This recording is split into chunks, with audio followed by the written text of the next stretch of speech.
스님, 이제 부처님 법을 공부하면서 이제 자기 견해를 부처님의 바른 견해로 바로잡아 가는 이제 수행을 하게 되는데, 그런 수행을 하면서 많이 이렇게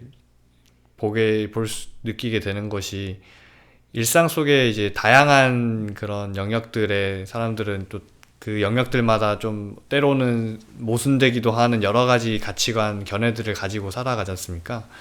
이제 그런 것들을 좀 부처님 법에 이렇게 영역이 아니라고 자기도 모르게 생각하게 되는 경우들이 많이 있는 것 같습니다. 뭐 대표적으로 이제 좀 정치적인 문제 같은 경우에 뭐 이제 부처님께서도 그 정치적인 것들에는 조금 거리를 두는 게 좋다고 말씀하신 거를 이게 좀 잘못 받아들여서 이제 뭔가 부처님 법과 이제 정치적인 문제든 관련이 없다고 생각한다든지, 아니면은 이렇게 자기 가족 문제 같은 것들이나 아니면 생계를 이렇게 꾸려 나가면서 일하면서 이렇게 직장에서 있는 문제라든지, 이런 영역에서 그 나름의 어떤 오랫동안 자기가 익숙해져 있는 가치관들을 고집하게 되고, 자기도 모르게 이 영역에는 이 문제는 요 문제 따로고 뭔가 부처님 법과는 관련 없는 예외적인 것들이다, 이런 식으로 생각하게 되기가 쉬운 것 같습니다. 이런 것들이 왜 그렇게 되는지, 또 그걸 어떻게 하면은 좀 극복해 나갈 수 있을지 좀 여쭤보고 싶습니다. 예, 그러니까 한마디로 말해서 이제 수행 따로, 생활 따로 이렇게 생각하는 경우인데요. 예, 그래서 그거는 이제 보통 그 불자라고 하지만 또 뭐 예를 들면 뭐 일상으로 돌아가서 뭐 정치적인 견해라든가 또 뭐 자기 아까 말한 자식의 문제라든가 자기 이익에 관련된 거 이런 거에서는 또 부처님의 그 가르침이나 이런 게 그 삶에 적용되지 않고 다시 또 그거는 원래대로 돌아가는 이런 일들이 뭐 보편적이죠. 예, 근데 적어도 이제 우리가 불교를 제대로 수행하기 위해서는 그 소위 말해서 이제 바른 견해 또는 부처님의 견해, 붓다의 견해라고 하는 이것이 우리 모든 삶에 이제 적용이 돼야 되는데, 그래서 그 적어도 이제 불자고 수행자들은 그 이 부처님의 그 견해, 그러니까 이게 이제 특히나 그 괴로움과 괴로움의 소멸이라고 하는, 괴로움이 뭐고 이제 어떻게 해야 그 괴로움을 소멸할 수 있는지, 이 견해는 모든 그 견해의 최상위 그 견해가 최상위 프레임이 돼야, 그러니까 내가 예를 들어서 뭐 정치적으로 자기가 선호하는 뭐 그런 견해가 있을 수 있지만 이 속에도 항상 부처님이 말씀하셨듯이 균형 잡힌 생각, 뭐 너무 한쪽으로 치우치지 않고 그 부처님의 견해에 따라서 탐욕과 성냄이라는 것을 일단 배제한 상태에서 집착을 빼고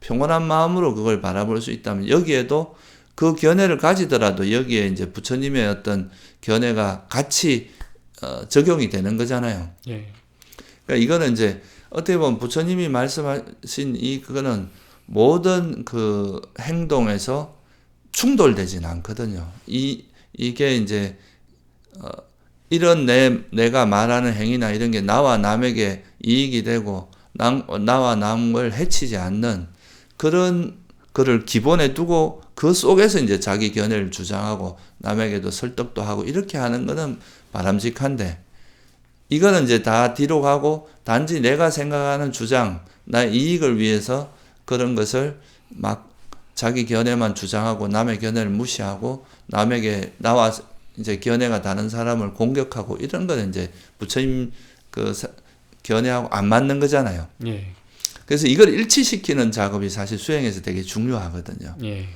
그래서 부처님께서 보면은 우리가 그 팔정도에서 보면은 그 사실 이게 이제 선정과 지혜, 삼매와 지혜 이런 건 당연히 수행이라고 다들 생각을 하는데, 그 괴로움을 소멸로 인도하는 도닦음이라고 하는 그 팔정도에 어떻게 보면 되게 단순해 보이는 바른 말, 바른 행위, 바른 생계라고 하는 이런 게 들어가 있잖아요. 예, 이거는 사실 뭐 직접적으로 수행하고는 관계가 없다고 볼 수도 있거든요, 사람들이.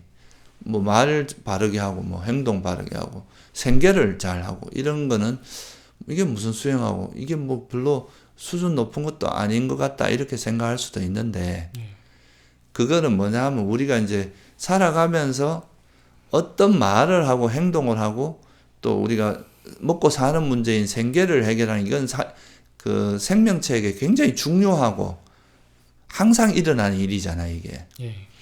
그러니까 여기에도 바른 견해가 적용이 되고 여기에도 바른 견해를 기본으로 하는 말을 하고 행동을 하고 생계를 이어가는 이게 바른 말, 바른 행위, 바른 생계잖아요. 예.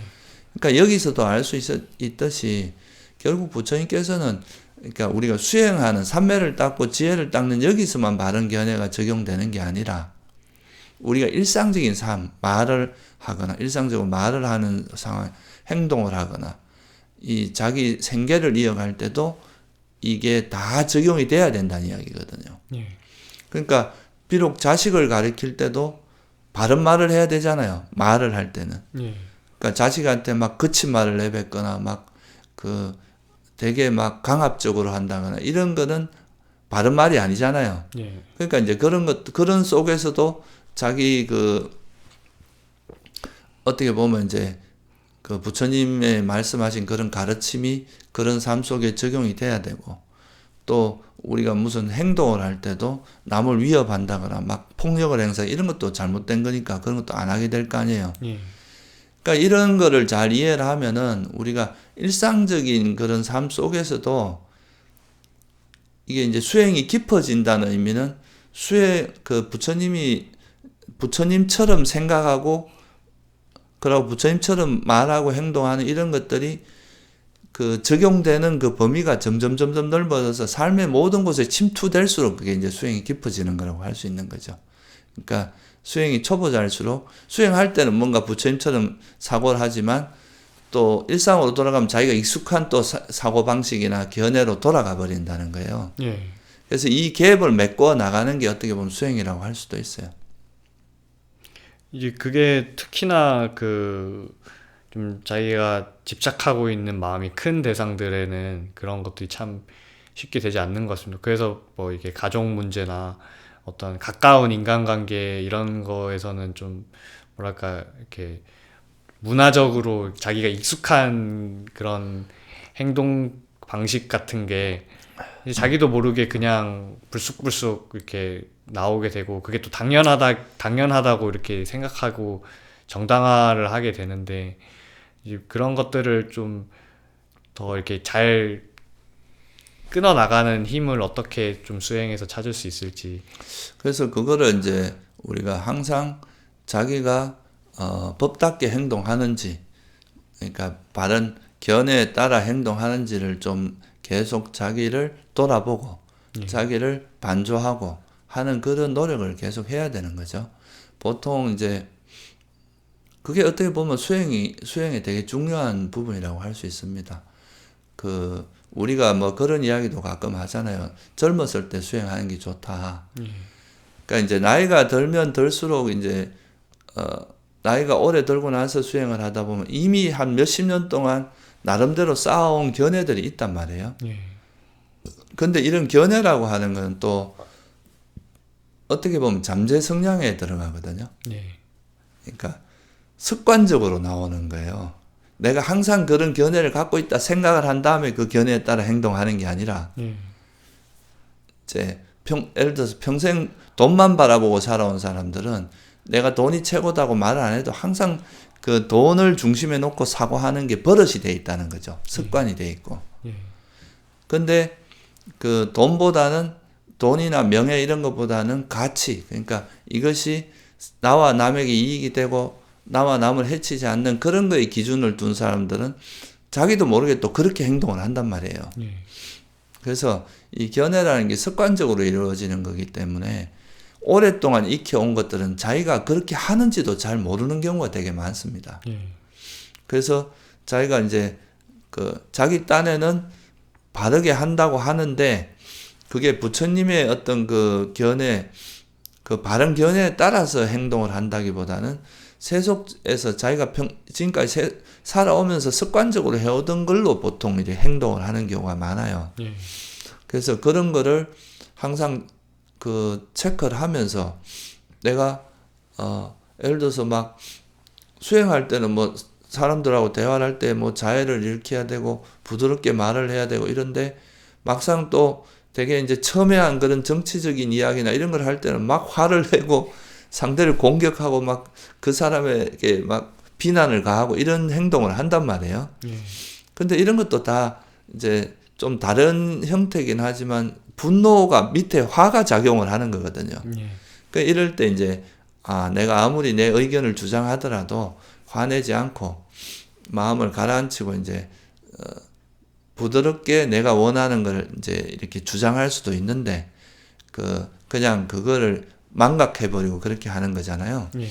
그래서 이제 이런 우리 삶 속에서 일어나는 그런 상황들마다 내가 정말 어떤 마음으로 지금 이렇게 하고 있는지 이런 거를 계속 돌아보면서 이 바른 견해에 따라 내가 행동을 하는지 말을 하는지 이런 것을 잘 돌아보면서 하면 그런 거를 훨씬 줄일 수가 있겠죠. 그래야 그게 우리 삶 전반에 이렇게 이어지고 그게 결국 뭐냐 하면 우리는 좀 쉽게 말하면 때로는 부처같이 행동하다가 부처님처럼 행동하다가 때로는 완전 또 중생으로 돌아가고 이런 게 반복되는 거잖아요. 예. 특히나 이제 자기가 익숙한 그런 환경에서는 원래대로 돌아가는 그 가능성이 훨씬 높아진단 말이에요. 예. 그러니까 이제 이 항상 어느 때나 앉아서 자선할 때뿐만 아니라 말을 하거나 행동을 하거나 특히 이 생계 같은 건 먹고 사는 문제라서 여기서 더 첨예하거든요. 예. 이런 데는 이익이나 이런 게 훨씬 더 먼저 작용을 해요. 되게 좋은 사람인데도 자기 이익에 반개된가 하면 막 그것 때문에 막 불같이 화를 내고 막 사람들하고 싸우기도 하고 이런단 말이에요. 예. 그러니까 이제 그만큼 이런 게 좀 더 어려운 상황인 거죠.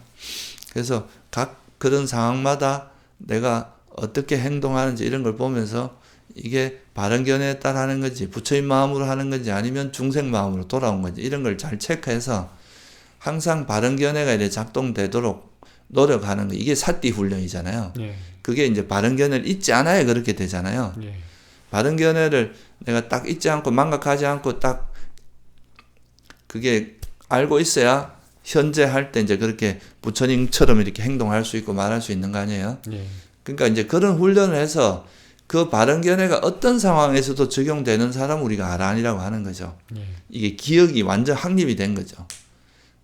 기억이 확립됐다는 건 이제 습관적으로 된다는 거예요. 내가 의도하지 않아도 저절로. 예. 그래서 어떤 면에서는 그게 더 실전적인 수행이라고도 할 수 있어요. 딱 갖추어진 환경에서 부처님처럼 행동하는 건 상대적으로 좀 쉬운 거라고 할 수 있고 예. 오히려 내가 익숙하고 나하고 되게 가까운 사람들에게 화를 안 내고 또 거기서도 내가 평정심을 유지하고 이런 게 훨씬 어렵잖아요. 예. 그렇게 바른 견해에 따라 그걸 훈련하는 거죠. 그게 어떻게 보면 굉장히 좋은 훈련이고 굉장히 좋은 수행이다. 보통 보면은 모르는 사람한테는 되게 친절하게 잘하는데 자기 가족한테 잘 안 되는 경우가 많아요. 막 가족한테는 화를 내고 막 가까이 있는 사람들한테는 조금만 안 돼도 그게 애착이 많아서 그렇거든요. 애착이 많으면 화도 더 일어난단 말이죠. 그래서 다양한 상황들 좀 그렇게 부처님 견해가 작동되기 어려운 상황에서도 그러니까 다양한 상황에서도 그런 이제 부처님의 바른 견해가 작동할 수 있도록 항상 노력하는 이게 이제 수행에서는 굉장히 실전 수행이기도 하고 굉장히 중요한 수행이라고 할 수 있습니다. 그러면 이게 바른 견해가 어떤 특정한 상황에서만 적용되지 않고 모든 상황에 적용되는 그런 수행을 할 수가 있겠죠. 예. 그러면은 이제 자기가 좀 익숙하다고 느끼고 또 어떻게 뭔가 이렇게 행동하는 것이 당연하다라고 생각하고 거의 이제 의심조차 안 하고 자연스럽게 저절로 이렇게 나오는 행동들을 오히려 더 면밀히 살펴서 이게 법답게 하고 있는 것인지 살피는 게 수행하는 데 상당히 중요한 일이 될 것 같습니다. 그렇죠. 그게 이제 수행이 고수가 될수록 그 좀 더 이렇게 우리가 수행하기 좋은 환경보다 조금 더 어려운 환경에서도 그 마음이 흐트러지지 않고 부처님 마음으로 행동할 수 있고 이런 게 이제 되게 중요한 거라고 할 수 있습니다. 예, 스님 감사합니다.